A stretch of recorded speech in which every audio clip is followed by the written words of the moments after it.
Staying with the festive road safety operations, I'm now joined by the Road Traffic Management Cooperation spokesperson, Simon Zwane, on the rise in roadside arrests, attempted bribes and drunk driving during the season. RTMC reports a surge in roadside arrests in terms of those DUIs that have now skyrocketed. Zwane, thank you so much for your time and for joining us this afternoon. Now, the RTMC has reported a record surge, especially when it comes to bribery and drunk driving during this festive season. What do you attribute these alarming trends to? Yeah, we can attribute those to increased law enforcement on the roads. Our officers have adopted really hard stance, particularly towards people who are driving while under the influence of alcohol, and those who insist on offering bribes to the officers, because those people are really showing that they're not prepared to accept responsibility for their wrongful conduct, but instead they think that they can buy their way out by offering these kind of bribes, and they've been arrested. I think in the past we were used to officers being arrested for taking bribes, but this time officers are prepared to clean their image, clean their names, and not allow their badge to be sullied by conduct of people who are not prepared to comply with the rules of the road. And they're arresting them where they give them bribes, they arrest them. So they'll arrest them for non-compliance with the regulations of the road, that is speeding or drunken driving, and when they offer bribes, they arrest them again for that. So that makes it extremely complicated for the motorists to offer bribes, because now the charges that they'll face, they multiply, which increases also chances for custodial imprisonment when found guilty. Right. I mean, that figure indicates a 125% increase in drunk driving and driving under the influence of alcohol in terms of those arrests, and also a record number of motorists that are attempting to bribe officers. So you say that this is attributed to increased law enforcement, but what do these statistics reveal about the current state of road safety in our country? Yeah, it's a reflection really on the attitude of our motorists largely. One can extrapolate from that and say maybe they are used to this kind of conduct throughout the year, and now they think that they can continue and get away with it. And they are finding that the situation has changed dramatically. Officers are no longer prepared to take their bribes, and those who are driving under the influence of alcohol, it's really people who are used to doing it every weekend. But now they're finding that there is no space for them. In fact, some of them are trying now to use alternative routes. Like you'd have seen that roadblock in KZN is on R102 and not on the N2, as would usually be the case.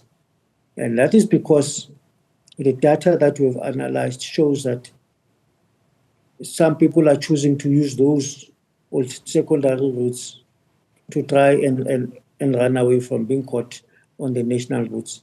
But then the strategy has changed to also focus on those routes.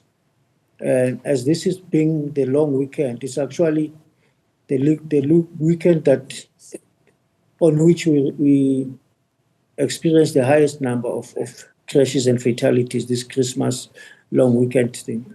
And now the law enforcement operations are going to move into the residential areas, where we intend to clamp down on those who are driving without driving licenses, those who are driving under the influence of alcohol, and those who are driving unroadworthy vehicles. This will assist us to reduce the number of hit and run incidents and pedestrian fatalities that we experience. So we're moving into that. We know they're returning from their picnic spots now. They are under influence of alcohol, but we want to make sure that there is no space for people who don't comply with the rules of the road. I mean, you speak about also focusing on rerouting, especially when people are taking other routes in roads within the cities and ensuring that you still find those that are breaking the law there. Are there other strategies in terms of technologies maybe that's also being introduced in order to curb corruption as well as that impaired driving?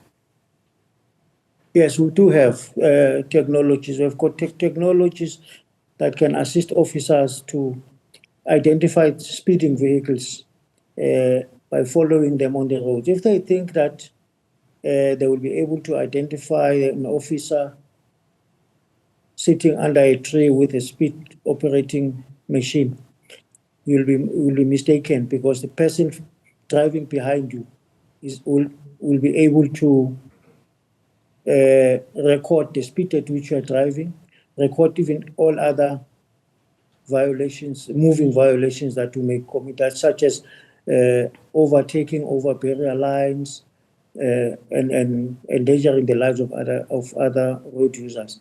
And that technology is assisting in that kind of situation so that those people can also be held accountable. You mentioned a zero tolerance approach during this festive season. How does this policy translate into actionable measures that you actually see on the ground, and how successful has it been so far?